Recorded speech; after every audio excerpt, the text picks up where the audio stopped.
Gospodi, Isuse Hriste, Sine Božji, pomiluj me grešnoga. I Sina i Sveti Duh. Amen. Возлюбленого Христа Бога, браті і сестри.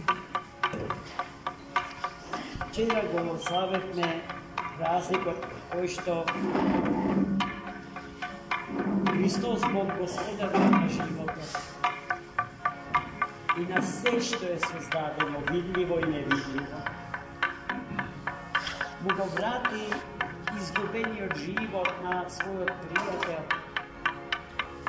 Лазар од Витанија, роден брат на двете познати евангелски хероини Марта и Марија.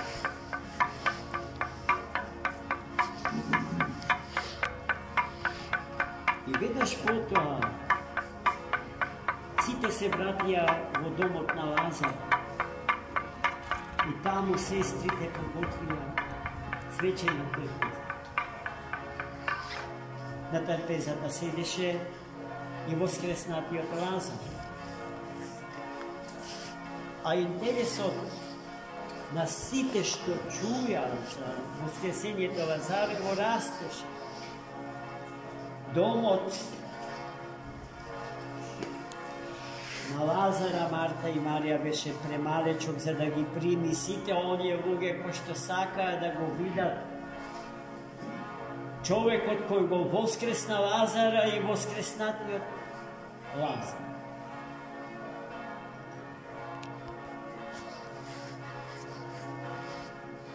Се поголем број евреи сакаа да тргнат по Христа Господа и тргнуваа. Тоа значеше дека ја напуштаа старозаветната синагога.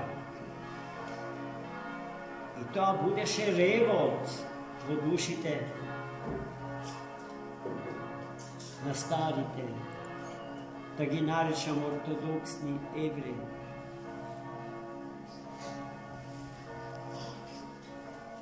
Револтот беше упатен кон Христа сега, зашто направи нешто што тие ни во сон не може да го направи. И од тогаш, браќи и сестри, тие смислуваа план како да го ликвидираат физички Христа, но не само Христа, туку и воскреснатиот Лазар. И сето тоа Христос го знаеше, се разбира. Дека го знаеш, многу добро. Подобро и од самите ликвидатори.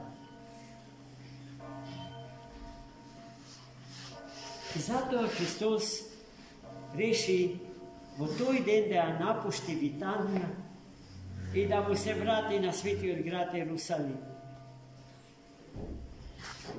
За таа цел тој побара од своите апостоли да му донесат една ослица со малечко осле.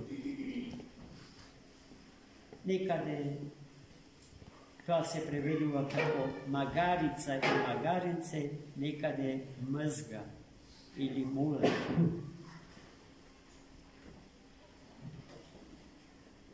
И им кажа дури во која куќа да отидат, таму ќе најдат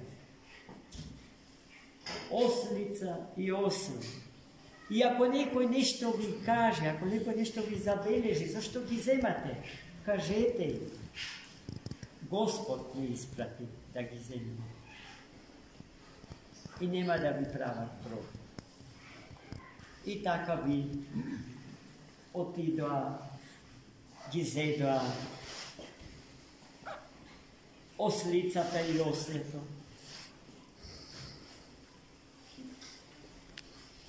По благо со Христос и тргнаа на кај Ерусалим. Врз ослицата апостолите ги ставија своите алишта за на нив да седне царот на славата, вистинскиот цар, вистинскиот господар на животот, вистинскиот господар на светот.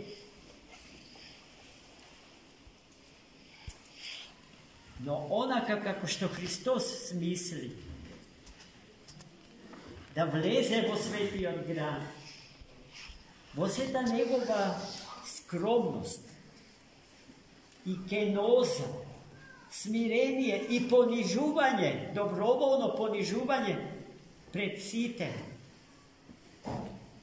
Toj način ne im se dopadna na Jevrejite, vidjeki za takov car, za takov imperator, za takov Mesija ne čule, da Hristos v ta smisla beše karikaturalna predstava na vistinski od Mesija, ko što doaja, za da go pokori, si odsveti celo to čoveštvo i da im go predade na vladenje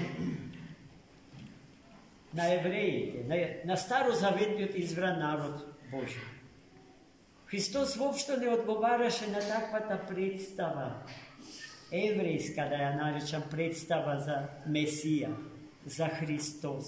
Hristos je grčki prevod na jevrejsko to Mesija. A nije grčko, to bi go prevele so spasitelj.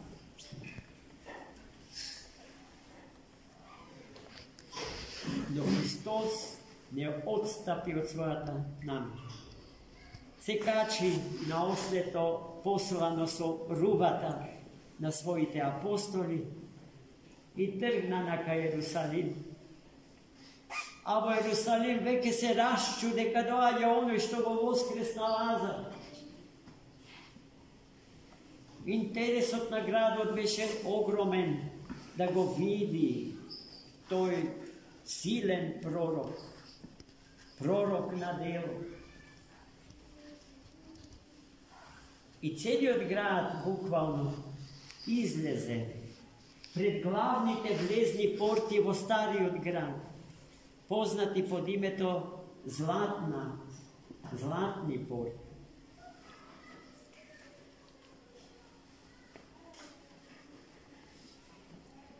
Građanite iz njega podgotveni, cvećeno oblečeni, so palmovi granki voraca. Od malečki dečinja do starci, celi od grad, stoješe pred zlatnite porti, ko što i deneska gi ima i se tretirat kako vlezni porti vo stari od grada. Iako tije se zapečate, nizni veke niko ne može da pomni. Do dena koga Hristos povtorno ke ni dojde, toga što ke gi raspečati tije porti. Znate li koliko antihristijani so nuva da gi otvora, nasila da gi probija zlatnite porti. No ne im sedava. Kako što i mnogo drugi raboti ne im sedava, a gi sakra. Samo za da ja demantira cilata na naša ta vera. I autentičnost na sveštenata istorija na čovještvotu i svijetu. I ne samo što beja svećeno oblečeno, i ne samo što vo racete držeja palmovi granki, tuku vika na cel glas. Sine Davidov, Osana, blagosloven je onoj ko što dođe u ime to Gospodnje. Car Izrael, taka vika, i dečinjata, i mažite, i starcite, i majkite, i devojkite, i staricite, site na cel glas gi kažuva tije zborovi braći i sestri. A Hristos, carotna slavata, javaše na magarče.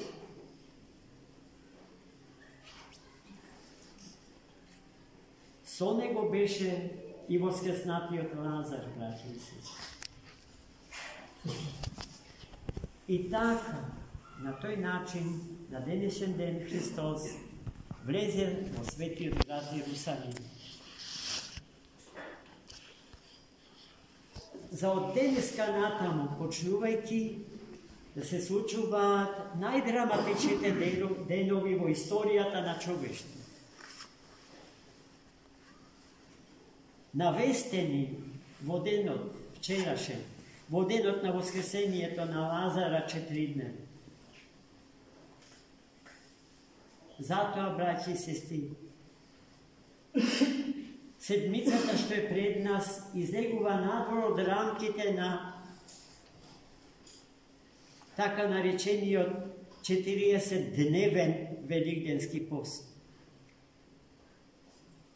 Таа седмица е седмица на страстите Христови.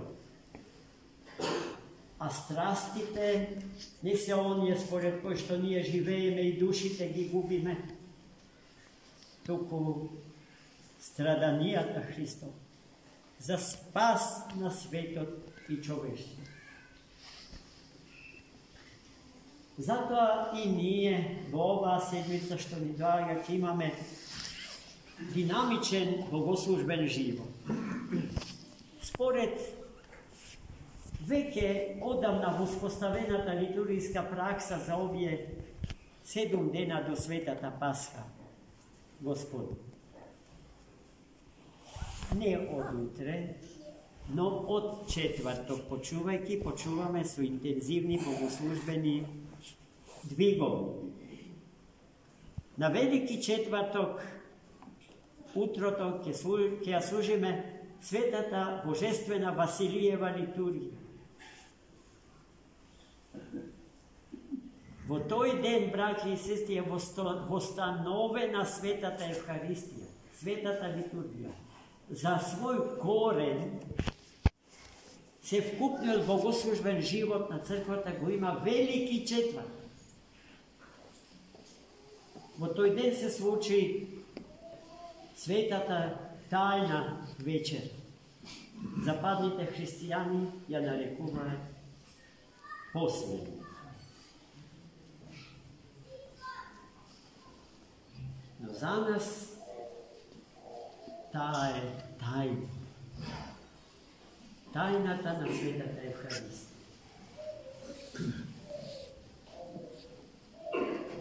И затоа во тој ден треба сите да дојдат. Да учествуваме во литургиското славење на Христа распнатиот и воскреснатиот и со него да се причести. Во тој ден на таа света литургија свештеникот подготвува резервни дарови за причестување. Крвта и телото Христово, светата причесна, која што се чува за специјални, посебни, непредвидливи состојби, ситуации, моменти од животот на човек. Христос да е секогаш тука со нас, спремен да го примиме. Во тој ден, драги и сестри, се случува сето тоа.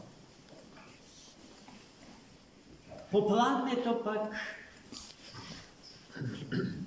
ќе ги читаме 12 страстни евангелија. Во нив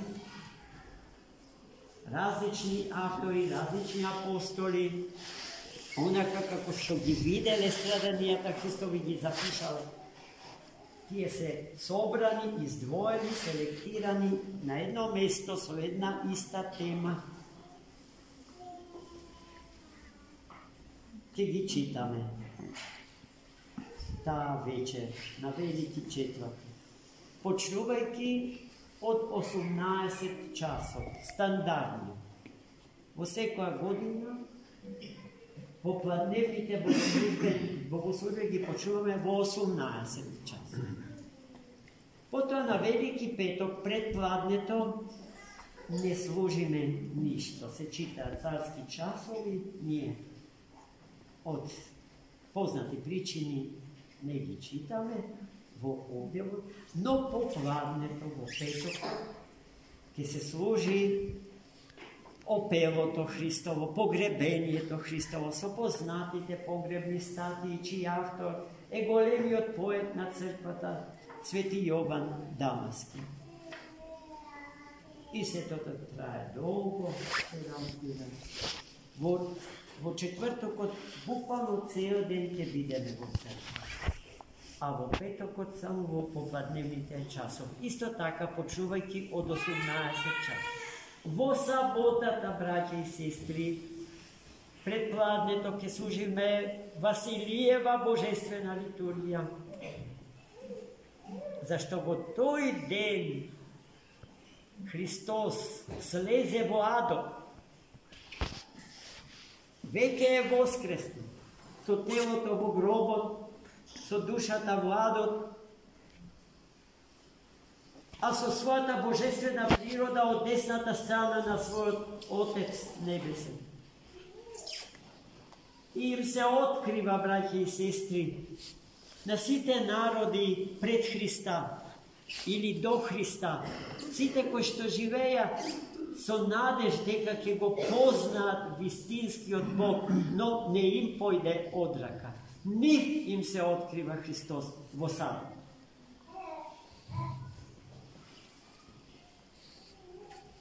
Самата богослужба, саботна е многу специфична, многу убава, прекрасна. Добро е да доаѓате редовно и да присуствувате во секој ден од страстната седмица.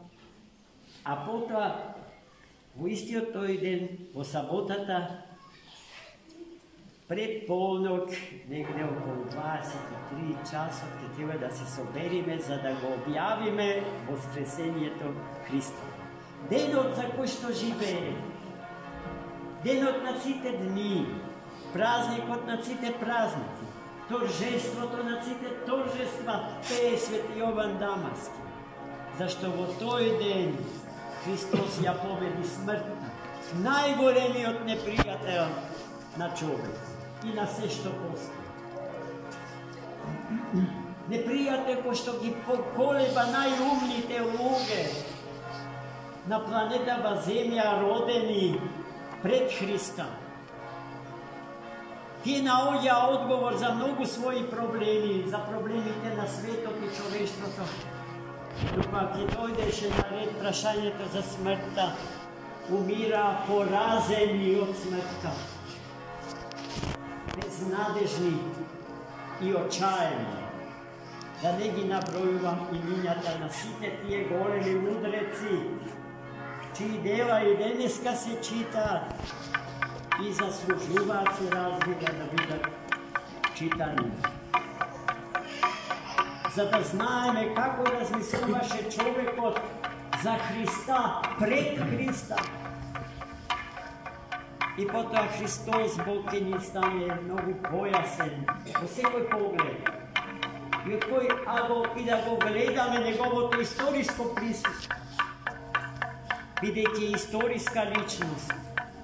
И верата наша, православна христијанска, е најисториска вера. Така се изразува големиот отец Георги Флоренски. Ама да не ве задржам уште долго.